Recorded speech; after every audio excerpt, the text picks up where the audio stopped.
गैरों पे करम और अपनों पे सितम हो रहा है और देश का प्रधानमंत्री चुनावी बिगुल बजा रहा है। मिलेगी? नुसरत फतेह अली खां को किसने भारत में नागरिकता दी? बताइए आप, किसने दी? मोदी सरकार ने। वो तो मुस्लिम है पाकिस्तान का, उसे नागरिकता कैसे दे दी? गोद के को छोड़ करके और पेट के की आस करते हैं। कौन कहता है ये मुस्लिमों के लिए नहीं है ये कानून? कौन कहता है इसमें मुस्लिम को नागरिकता नहीं मिलेगी? कौन कहता? मिलेगी।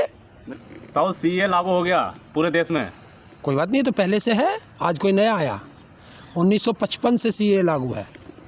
और सीए से मतलब क्या मतलब है सीए का? नागरिकता मिलेगी, अब हिंदू देश मजबूत होगा, हिंदू बाहर से आके रह सकते हैं देश में। वो तो पहले से भी रह रहे थे। नहीं, बाहर वाले। हाँ, तो बाहर वालों को पहले नागरिकता नहीं देता था, हमारा देश देता है। सभी देश देते हैं, तो सब पूरी दुनिया में लागू है। आप जिस देश में चाहो उस देश की नागरिकता ले लो, क्योंकि हिंदुस्तान के हर हिंदुस्तान से लगभग 500 से 600 अरबपति लोग हर रोज़ नागरिकता भारत की छोड़ रहे हैं, तो किसी ना किसी देश की तो वो नागरिकता ले रहे हैं। तो वहाँ भी यही है। इसे कहते हैं जो कहा वो कर दिखाया। क्या? जो कहा वो कर दिखाया। ये नहीं है, ये कपड़े बदलने वाला काम है। कपड़े बदलने वाला? हाँ, जैसे पहले था, पहले 11 साल में देश में नागरिकता मिलती थी, अब 5 साल में। बस इतना ही तो अंतर है। और देखिए, तुम अपनों को रोजगार दे नहीं पा रहे, बाहर के लोगों को रोजगार दोगे, सब जनता समझती है। ये कुछ नहीं था जो सरकार की धज्जियां उखड़ रही थी चंदा बॉन्ड पे, चुनावी बॉन्ड पे, उसको काउंटर करने के लिए वो खबर देश में ना फैले, तो ये लाया गया है। जबकि वो देश का सबसे बड़ा घोटाला साबित होगा, जो सुप्रीम कोर्ट ने आदेश दिया है, और वो 15 तारीख को आपके सामने आ जाएगा। और जिस दिन भी 15 तारीख को, ये पहली कड़ी है घोटालों की, मोदी सरकार की पहली सीढ़ी है घोटालों की। और ये खुलते के साथ ही इसके बाद पीएम केयर फंड खुलेगा। अच्छा, सब खुलेगा, पता चलेगा। इससे कानून से जो चुनावी चंदा बॉन्ड है, ये इलेक्शन कमीशन ने जो बताया भी था पहले, इलेक्शन कमीशन ने 2017 में जब ये कानून बना था, देश की कोई संस्था ऐसी नहीं है जिसने इसका विरोध ना किया हो। एक भी संस्था ऐसी नहीं है कि इससे जो है बड़े नुकसान देश को होंगे। लेकिन ये लागू कर दिया। इलेक्शन कमीशन में जो मोदी के प्यारे बैठ गए, तो वो विरोध कैसे कर सकते हैं, क्योंकि उनका चुनाव मोदी ने किया है। पूरा देश कह रहा है कि सीए ला दिया, मजा आ गया। कोई नहीं कह रहा। बताओ कौन कह रहा? टाइट कर दिया। कुछ लोग तो कह रहे हैं सरकार, सिर्फ सरकार और सरकार के कुछ चुनिंदा लोग वो कर रहे हैं, क्योंकि ये देश को चुनाव के समय जब बीजेपी हार रही है, हाँ, मास्टर स्ट्रोक माना जाता है। देखिए, ये आप लोग कह सकते हैं या बीजेपी के लोग कह सकते हैं, देश की जनता से पूछो।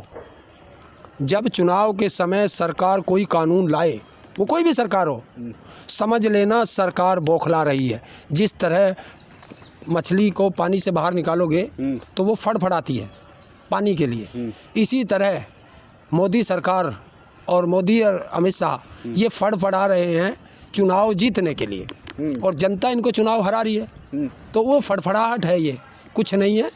तो हवा निकल चुकी है, रात ही निकल गई थी, रात इसकी हवा निकल गई थी, सारी रात उनको नींद नहीं आई। वो चाह रहे थे देश में दंगा कराना, इसके नाम पर। किसके नाम पे? सीए के। और मुस्लिमों को पता है, इससे मुस्लिम का कोई भी अहित नहीं होगा। 1% भी मुस्लिम का अहित नहीं है सीए से। अगर अहित है तो वो हिंदुओं का है। हिंदुओं का है? हाँ, कैसे? देखिए, जब हमारे घर में 100 लोग हैं, हम 100 लोगों का लालन पालन कर रहे हैं, और हमारे घर में 10 लोग और आ जाएंगे, तो वो 10 लोग हमारे ही तो 100 का हक मारेंगे। तो ये किसका हक मारेंगे? जब वो हिंदुस्तान में उन्हें आप नागरिकता दोगे, तो उन्हें आप रोज़गार भी दोगे, खाने के लिए रोटी भी दोगे, तो सब जगह भी दोगे, तो सब चीज़ आपको देनी पड़ेगी। और दोगे तो किसका हक मरेगा? तो ये उल्टा दाव था, पड़ गया। क्या लग रहा है, हेडिंग दुकाने के लिए की गई है क्या? देखिए, जो फटकार लगाई है, जो फटकार नहीं, इसे फटकार नहीं कहते। ना ना ना ना, इसे फटकार नहीं कहते। सुप्रीम कोर्ट के आदेश है कि आज जब आप ये कर रहे हो, इसके 5-7 घंटे बाद, 5 घंटे बचे हैं, आप 12 बजे इसको कर रहे हो, 5 बजे, शाम के 5 बजे तक वो लिफाफे जो देश का पैसा खाया गया है, कौन कौन उसमें इन्वॉल्व है, वो आज शाम 5 बजे तक चुनाव आयोग पहुंच जाएंगे लिफाफे। और चुनाव आयोग उन्हें खोलेगा और अपनी वेबसाइट पर लोड करेगा।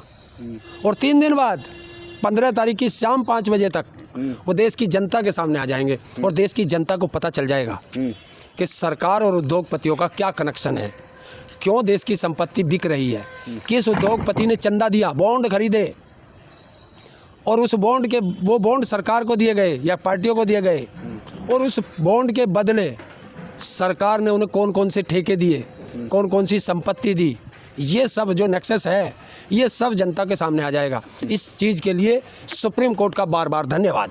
तो इसी चीज़ के लिए जनता को सीए में लगाना चाह रही है क्या सरकार? तो ये सरकार जो है उससे ध्यान भटका रही है कि जनता को ये ना, जनता के पास ये खबर ना पहुंच जाए, क्योंकि मीडिया है, मीडिया से भी अब जनता सवाल करने लगी है कि जो असली मुद्दा है तुम उसे नहीं दिखाते हो।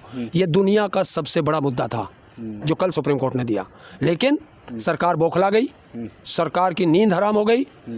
तो कल सरकार पूरे दिन इसी में लगी रही कि इसको कैसे काउंटर किया जाए। तो उसने तुरंत जो पेंडिंग पड़ा हुआ था सीए, उन्होंने सोचा इसे लगा दो और मीडिया को आदेश दे दिया कि आप इस पर डिबेट करो। अभी तो आप देखना, अभी थोड़ा और खेल करेगी कि 2-4 जो मुस्लिम कम्युनिटी के हैं जो टीवी मौलाना माने जाते हैं उनको पैसे देकर टीवी पे बैठाया जाएगा और एक बड़ा विरोध दिखाया जाएगा। उधर हिंदू बैठाए जाएंगे, वो मुस्लिमों का विरोध करेंगे। तो एक ये जो है लड़ाई कराने वाला ये करेंगे, लेकिन देश का मुस्लिम समझदार है, उसको पता है, देश का हिंदू भी समझदार है, उसको पता है कि लड़ाई से कोई बेनिफिट नहीं मिलता। तो विदेश के हिंदुओं की परवाह है, पाकिस्तान के हिंदुओं की चिंता कर रहे हैं मोदी जी, अमित शाह। एक कहावत बांग्लादेश की कर रहे हैं, लेकिन कहावत है, इसका क्या? एक कहावत है हमारे देश में, बहुत पुरानी कहावत है कि गोद के को छोड़ करके और पेट के की आस करते हैं। कौन कहता है ये मुस्लिमों के लिए नहीं है ये कानून? कौन कहता है इसमें मुस्लिम को नागरिकता नहीं मिलेगी? कौन कहता? मिलेगी, मिलेगी, मिलेगी। नुसरत फतेह अली खां को किसने भारत में नागरिकता दी? बताइए आप, किसने दी? मोदी सरकार ने। वो तो मुस्लिम है पाकिस्तान का, उसे नागरिकता कैसे दे दी? जब आप कोई भी देश का, किसी भी देश का नागरिक हो, अगर वो आपसे नागरिकता मांगेगा, किसी भी देश में आप चले जाओ, अमेरिका में, कनाडा में, अगर आप नागरिकता मांगेंगे तो जो उनकी फॉर्मेलिटीज़ है आप उन्हें पूरा कीजिए, आपको नागरिकता देंगे। ये तो पूरे दुनिया में लागू है।